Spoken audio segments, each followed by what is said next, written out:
যে তারা আরাম না দেয় কত ফতুয়া দেয়, ফতুয়া দিচ্ছে এই মিলাদুন্নবী কি কোরআনে আছে? দেখেন তাদের ওই সূত্রটা দেখাচ্ছে যে এই কোরআনে আছে কি, হাদিসে আছে কি, ফিকাতে আছে কি, রাসূল পালন করেছে, সাহাবায়ে কেরাম পালন করেছে, তাবিঈন কত প্রশ্ন তাদের, অসংখ্য প্রশ্ন জর্জরিত। আমরা মিলাদুন্নবী পালন করলে, রসুল পালন করলে, এখন আমাদের প্রশ্ন হলো এই যে জন্মাষ্টমীতে যে আপনাদের কাজিনী সাহায্য দিলেন, হিন্দুদের জন্মাষ্টমী মিছিলে যে গেলেন, এই ব্যাপারে আপনাদের ফতোয়া কোথায়? এর কি কোরআনে আছে দাওয়াত শুধু? হাদিসে আছে? সাহাবা রাসূল করেছেন, সাহাবায়ে কেরাম করেছেন, তাবিঈন করেছেন, তাবিঈন করেছেন। কোন জায়গায় পাইছেন এই দলিল যে হিন্দুদের জন্মাষ্টমী মিছিলে যাওয়ার সুযোগ আছে? তাহলে আপনারা হিন্দু জন্মাষ্টমী মিছিলে যাইবেন, সেখানে কোনো ফতুয়া নাই, সবার মুখ বন্ধ। ও মুফতি সাহেবেরা ফতুয়া কোথায়? শুধু জশ্নে জুলুসের বিরুদ্ধে ফতুয়া, বড় বড় ফতুয়া, ব্রাহ্মণবাড়িয়ায় ফতুয়া লাগাও মিছিল দুনিয়া বাড়িলে না সবাই দিবা। আর তোমাদের মুরব্বীরা হিন্দুদের জন্মাষ্টমী মিছিলে যোগ দেয়, এই ব্যাপারে তোমাদের ফতুয়া নাই কেন? তোমরা ইনসাফ চাই, ইনসাফ সঠিক বিচার করো। যদি জশ্নে জুলুস হারাম না যায় হয়, জন্মাষ্টমী মিছিল কি জায়েজ? তোমাদের কাজী সামনে গেলেন, এই ব্যাপারে পক্ষ না যে জন্মাষ্টমী মিছিলে হিন্দুদের সিটিকে মুশরিকদের একটা মিছিল। আল্লাহ বলতেছেন তোমরা সৎ কাজ কল্যাণের কাজে আমাদেরকে সহযোগিতা করো, অন্যায় কাজ খোদা তুমি কাজে নাফরমানি কাজে সহযোগিতা করিও না। এই হিন্দুদের ওই ধর্মীয় অনুষ্ঠানে যদি কোনো মুফতি সাহেব আলেম লোককে উৎসাহ দেয়, এটা কি শরীয়তে জায়েজ হতে পারে? এই ব্যাপারে আপনাদের কোনো ফতোয়া নাই। আপনাদের কাজী সাহেব হিন্দুদের জন্মাষ্টমী মিছিল করতে পারে, হিন্দু মহিলার সাথে দাঁড়াইয়া, বেপরদা মহিলার সাথে দাঁড়াইয়া মিছিল করতে পারে, সেখানে ফতোয়া নাই। আর কবি আশেক গান জশ্নে জুলুস নিয়ে বাইর করলে কত ফতোয়া লাশ মারাই নেবেন, এগুলো কোন বিচার? এদিকে সঠিক বিচার হইল না। আরেকটা দেখবেন এগুলো অন্তরের না।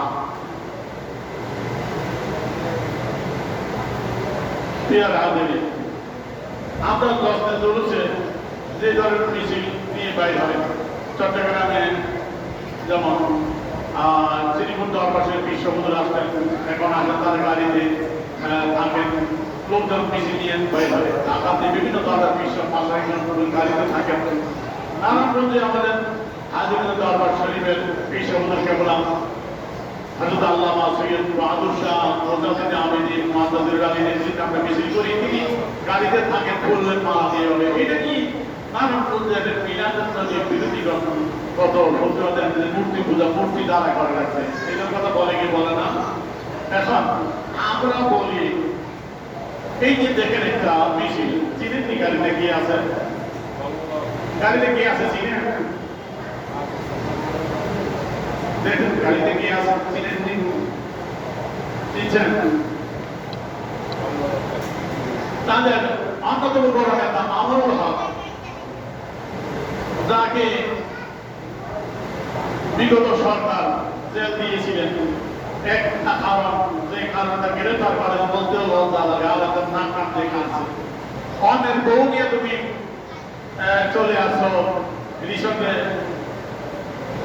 সেখানে অপমান যদি যাওয়া হয়েছে, তারপরে তোমার জেল। সেখান থেকে বর্তমান সরকার আসার পরে তাকে জামিনে বের হওয়ার পরে তাকে নিয়ে এই আনন্দ মিছিল, তাকে নিয়ে আনন্দ মিছিল জুলুসের মতো না? আমরা জুলুসে যেটা করি এই তো মিছিল, ঠিক কিনা? আমরা নবীর জন্য এই জুলুস করলে আরাম না জায়েজ কত ফতোয়া। তাহলে কোরআনে কোন জায়গায় আছে জেল থেকে আসামি বাইরে তাকে সমাধান করে নিতে হবে? হাদিসে আছে, ফিকহের মধ্যে আছে, রাসূল করছে, সাহাবায়ে কেরাম করছে, তাবিঈন করছে, তাবিঈন করছে। কোথায় এখন তোমাদের ফতোয়া? আমরা মিলাদুন নবী পালন করলে, রসুল পালন করলে কত ফতোয়া নিয়ে আসে, কোরআনে আসেনি, হাদিসে আসেনি, ফিকহে আসেনি, রাসূল বলেছেন, সাহাবায়ে কেরাম বলেছেন, তাবিঈন বলেছেন, কত কত প্রশ্ন। এখন প্রশ্ন কোথায়?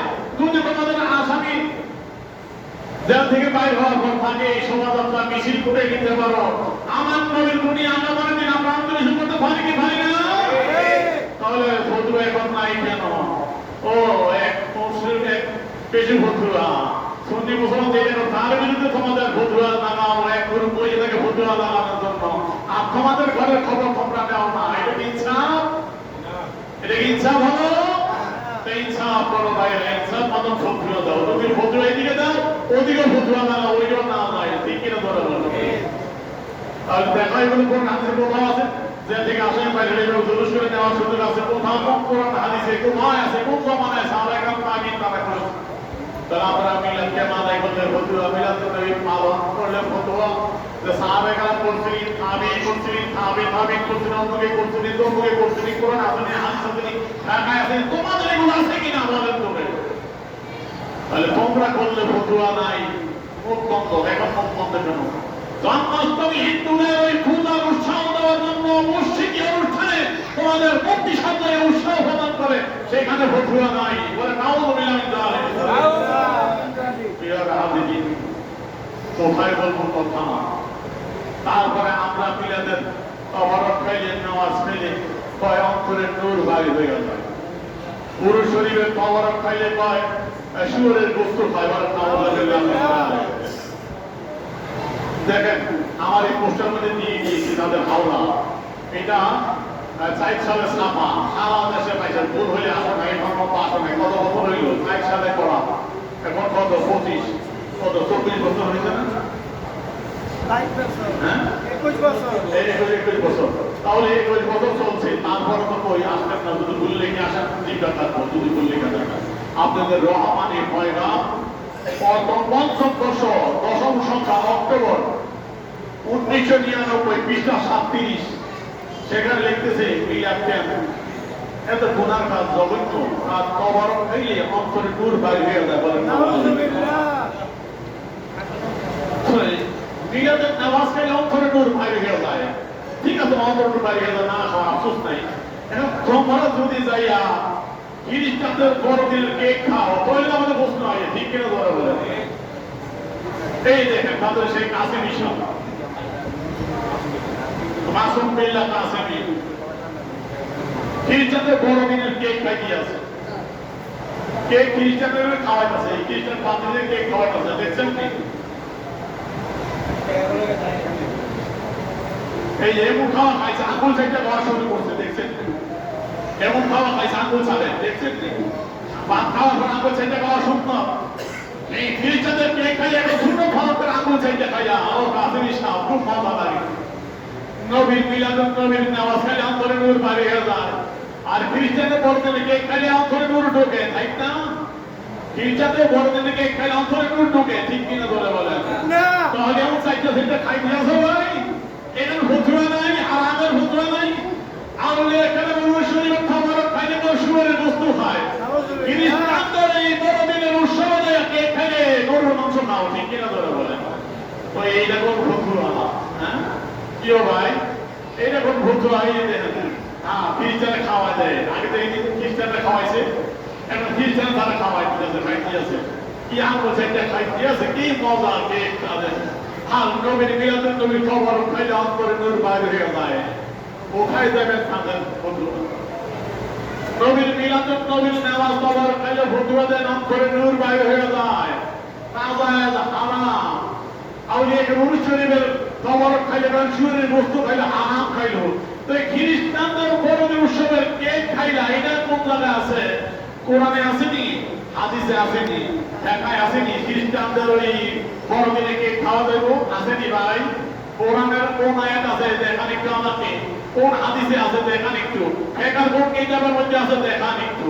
সাহাবায়ে কেরাম কি খ্রিস্টানদের এই কেক খাইছেনি? আল্লাহ রাসূল খাইছেনি?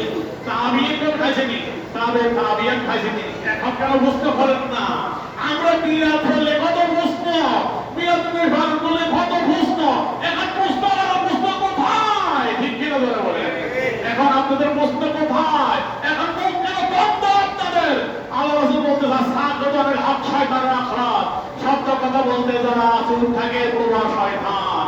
শব্দ কথা বলতে যারা বলে না চুপ থাকে তারা বোবা শয়তান। তাহলে আপনারা মিলাদের বিরুদ্ধে ফতোয়া দেন, রাসূলের দোস্ত জুলসের বিরুদ্ধে ফতোয়া দেন, মিলাদের নবীর নামাজ পড়ার খালি বিরুদ্ধে ফতোয়া দেন। আপনাদের মৌলবী সাহেব যাইয়া খ্রিস্টানদের বড়দিনের উৎসবে কেক খায়, ফতোয়া নাই। হিন্দুদের জন্মাষ্টমীর মিছিলে যোগ দেয়, ফতোয়া নাই। কেন এখানে ফতোয়া নাই আপনাদের? তাহলে বুঝা গেল আপনাদের ফতোয়া সঠিক না, ঠিক কিনা ধরে? তাহলে এই নামদাবাজদের থেকে আল্লাহ আমাদের হেফাজত করুন, ঠিক কিনা ধরে বলেন? তাহলে এই কিছু নমুনা দেখাইলাম শুধুমাত্র যে তাদের জন্য সব বৈধ। আর আমরা রাসূলের মহব্বতি কিছু করলে, ওলিদের মহব্বতি কিছু করলে হারাম শিকিরে ফতুয়া শেষ নাই, ঠিক কিনা? আল্লাহ এদের ধোঁকাবাজি থেকে আমাদের ঈমান আকীদা হেফাজত করে সকলে বলি আমিন। আসেন, যে কথা বলতেছিলাম আমার নানা ভাই আলোচনা কিছু ডকুমেন্ট দেখালাম, দেখার দরকার আছে কিনা ভাই? এইগুলো হলো কিতাবপত্র একদিকে আর এগুলো হলো বাস্তব একদিকে, ঠিক কিনা? কিতাবপত্র ফুটবল ফলাইজ একদিকে আর বাস্তব নমুনা একদিকে। এই জন্য বাস্তব কিছু ডকুমেন্ট দেখালাম, দেখেন অবস্থা কোন দিকে।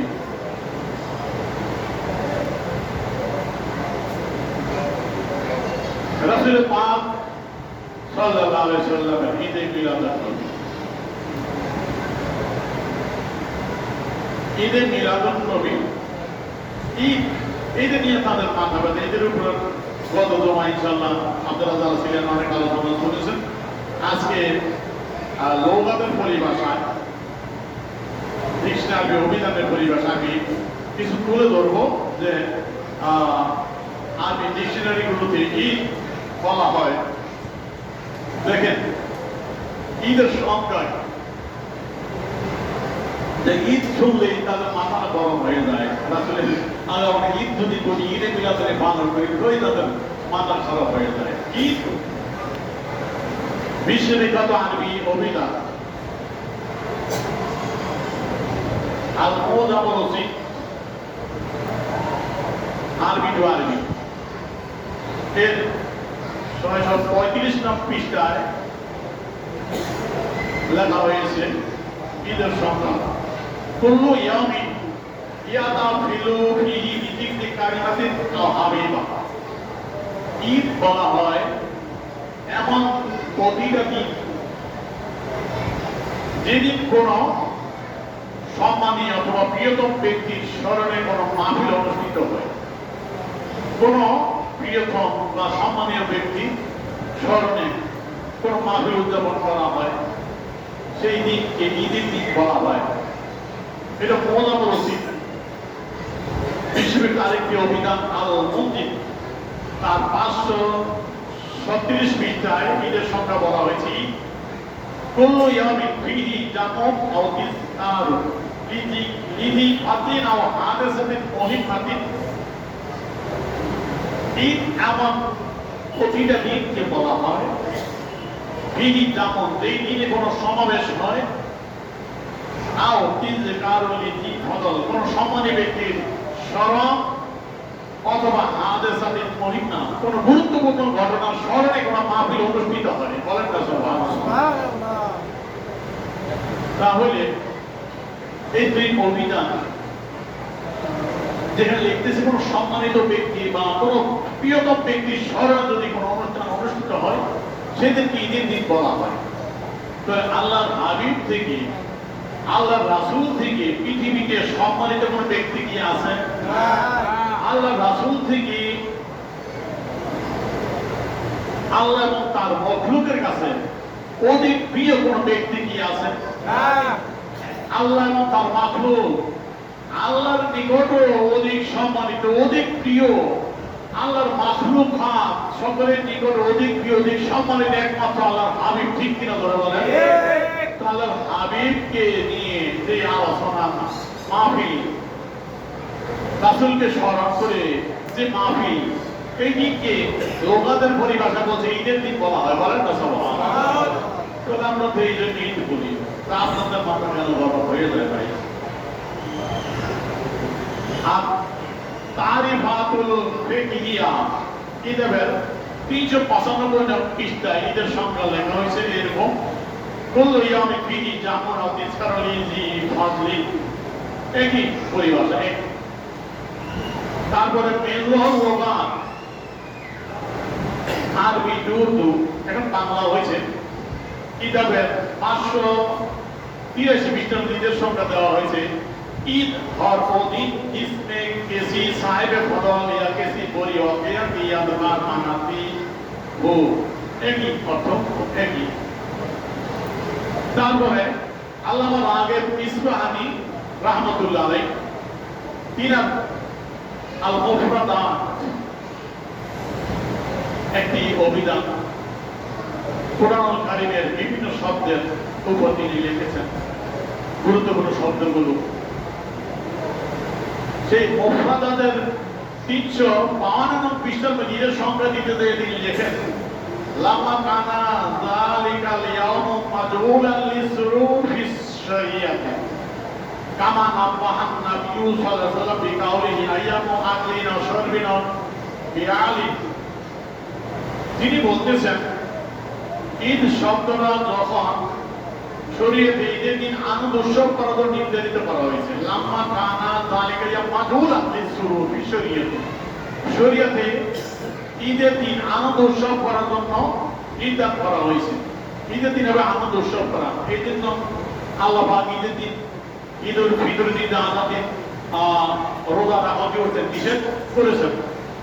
কামা নাবাহান নবী সাল্লাল্লাহু আলাইহি ওয়াসাল্লাম বিকাউলিহি আইয়ামু আকলিন শারবিন বিআলি, যেমন আল্লাহ রাসূল বলছে যে ঈদের দিন হলো খাওয়া দাওয়া করার দিন এবং আনন্দ প্রকাশ করার দিন। এই কথা বলে আল্লামা রাগিব ইসফাহানি রাহমাতুল্লাহ আলাইহি বলতেছেন সলা ইউস্তামারুল ঈদ ফি কুল্লি ইয়াউমিন ফিহি মাসাররা, যে ঈদ শব্দটা ইউস্তামারুল ঈদ ফি কুল্লি ইয়াউমিন, ঈদ শব্দ এমন প্রতিটা দিনে ব্যবহার করা যাবে, ঈদ এমন প্রত্যেক দিনের ব্যাপারে ঈদ শব্দ ব্যবহার করা যাবে ফিহি মাসাররা, যেই দিনে আনন্দ উৎসব করা হয়। বলেন না সুবহানাল্লাহ। আনন্দ উৎসব করা হয়, আনন্দ প্রকাশ পায় এবং আনন্দ গণময় প্রতিটা দিনকে ঈদের দিন বলা হয়। বলেন না সুবহানাল্লাহ। তাহলে আনন্দ প্রকাশ করা দিন আমার নবী আল্লাহ পাক তার হাবিবকে যেদিন পাঠালেন সেদিন শুধু মানুষ নয়, জিন ইনসান আল্লাহর 18,000 মাখলুকাত খুশি না বেজার খুশি। খোদ আল্লাহ আনন্দিত আল্লাহর হাবিবকে পাঠায়, আল্লাহর মাখলুকাত খুশি। ঠিক কিনা বলে বলেন? সেদিন খালেকে কুল কায়নাত সমস্ত মাখলুকের যিনি স্রষ্টা এবং সেই মহান আল্লাহর যত সৃষ্টি কুল রয়েছে সবাই আনন্দিত। ঠিক কিনা বলে বলেন? সেই দিন আনন্দের দিন কি ঈদ হবে না? তাহলে আল্লামা রাগিব ইসফাহানি রাহমাতুল্লাহ আলাইহি রায় অনুযায়ী ওই দিন তো বড় ঈদ হওয়ার কথা। ঠিক কিনা বলে বলেন? তিনি যুক্তি দিলেন ওয়ালা যালিকা কাউলুহু তাআলা আনজিল আলাইনা মাইদাতাম মিনাস সামাই তাকুনু লানা ঈদা। সূরা মাইদার ভিতরে আয়াতখানা রয়েছে। হযরত ঈসা আলাইহিস সালাম দোয়া করেছিলেন, ওগো আল্লাহ, আল্লাহুম্মা রাব্বানা আনজিল আলাইনা মাইদাতাম মিনাস সামাই তাকুনু লানা ঈদান লিআউওয়ালিনা ওয়া আখিরিনা ওয়া আয়াতাম মিনকা।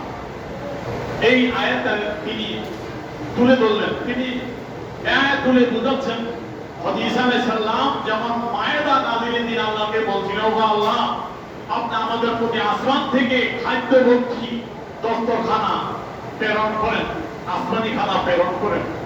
আপনি সেই কুদরতি খানা, সেই প্রস্তুতকৃত খানা আসমান থেকে যখন আমাদের কাছে আসবে ওই দিন আমরা ঈদ করবো। বলেন না সুবহানাল্লাহ। বলতেছেন তাকুনু লানা ঈদা, ওই দিন আমাদের জন্য ঈদ হবে।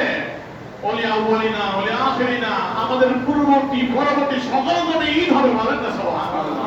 ওয়ায়াতা মিনকা, আপনার পক্ষ থেকে একটা নিদর্শন হবে।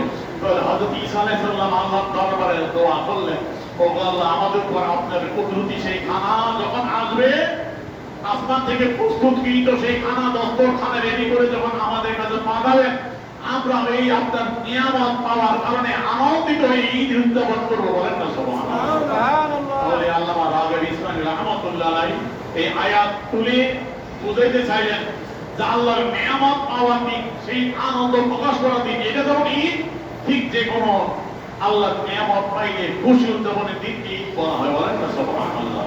তাহলে ঈসা আলাইহিস সালাম যদি আসমানি খানা ওই আল্লাহর রূপ নিয়ামত পেয়ে যদি ঈদ করতে পারে, তাহলে আমরা আল্লাহর সবচেয়ে বড় দামি নিয়ামত আল্লাহর হাবিব, সেই আল্লাহর হাবিবকে পেয়ে এখানে ঈদ করতে পারবো না? ঠিক কিনা বলেন? তাহলে বোঝা গেল সমস্ত অভিধানের আলোকেও আল্লাহ নবীর আগমনের দিন অবশ্যই ঈদ, ঠিক কিনা?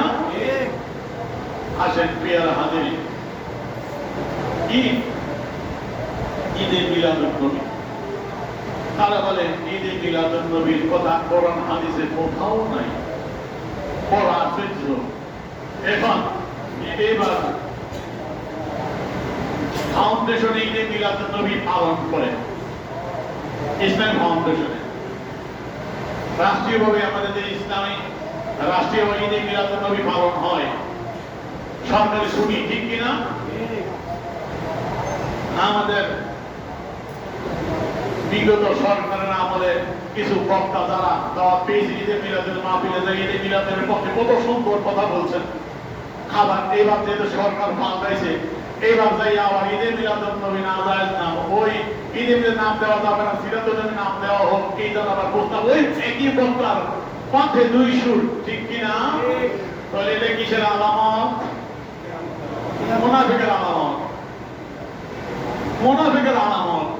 একই মোজাব জামিনা বাইনা জালি, এদিকে এদিকে ওই সময় মিলাদের পক্ষে কি সুন্দর সুন্দর কথাবার্তা বলে আসতা, তখন নারাজের কথা বললা না, এখন আবার সুর পাল্টায় এই বেনা চলবে না, মিলাদের নবী না, সিরাতুল নবী। তাহলে আগেটা কি করছিল ভাই? ওইটা কি নাজায়েজ করে গেছিল না? তো নাজায়েজের সময় নাজায়েজ করে হাদিয়া নিলে এটা বৈধ হইল কেমনে? ঠিক কিনা ধরে বলেন? ও হাদিয়া নিলে বৈধ হয়। আল্লাহ পাক সঠিক দান করে সকাল বললেন আমিন। আসেন দেখেন মিলাদুন নবী আছে কিনা এই হাদিস শরীফে।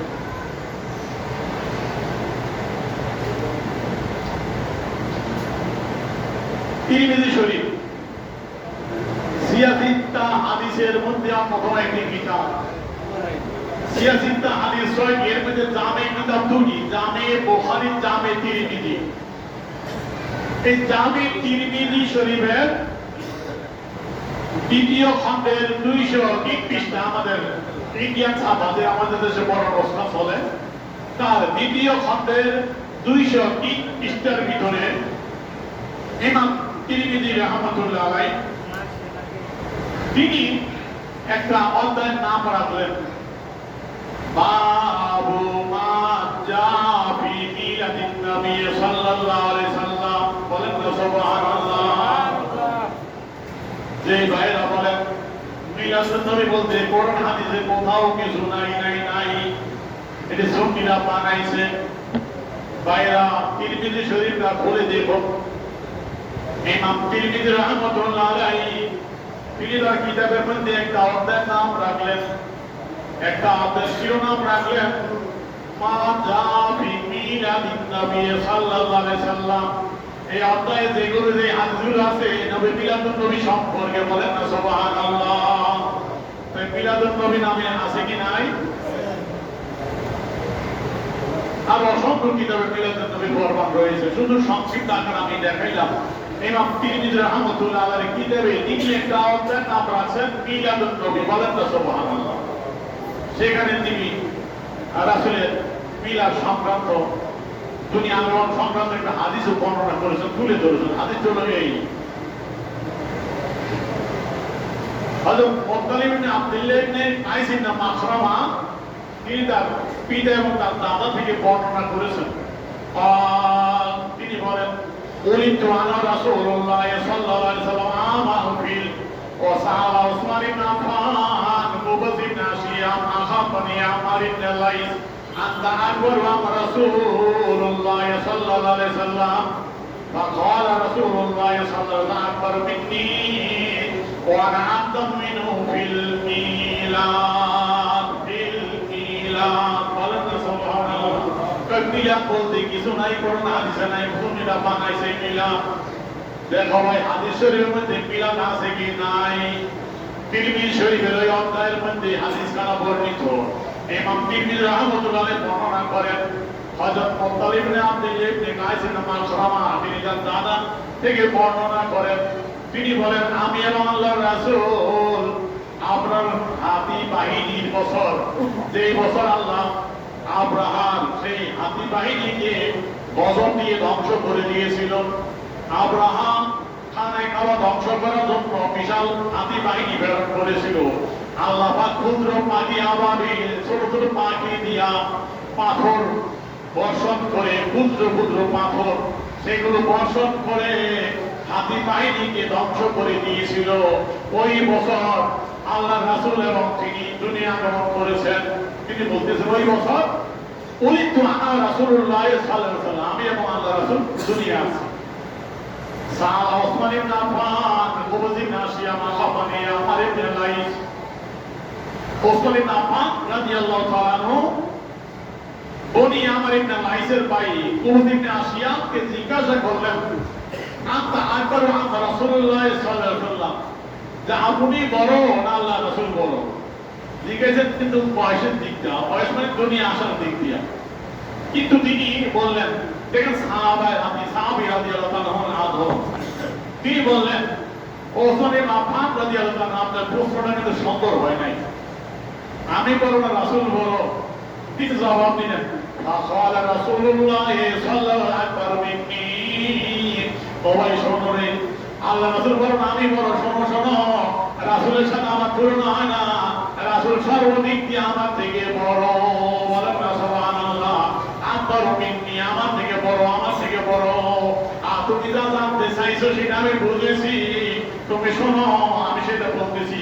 আনা আকদামু মিনহু ফিল মিলাদ, মিলাদের দিক দিয়া, দুনিয়া আসার আগে দিয়া আমি কিছু আগে মাত্র। বলেন না সুবহানাল্লাহ। রাসূল দুনিয়া আসার কিছুদিন আগে আমি আসছি। বলেন না সুবহানাল্লাহ। আকদামু ফিল মিলাদ, মিলাদের দিক দিয়া দুনিয়া আসার আগে দিয়া আমি আগে। তাহলে ভাই এই হাদিস প্রমাণ করে আমার রাসূলের মিলাদ নিয়ে সাহাবায়ে কেরাম আলোচনা করতে ঠিক কিনা ধরে বলেন। সুতরাং মিলাদ মানে রাসূলের দুনিয়া আগমন। সুতরাং আজকে আর প্রশ্ন দিব না, আগের এই সময় বাকি আলোচনা আল্লাহ পাক আমাদের এই সঠিক বুঝ দান করুন। সকলে বলি আমিন। আসসালামু আলাইকুম ওয়া রাহমাতুল্লাহি ওয়া বারাকাতুহু। যারা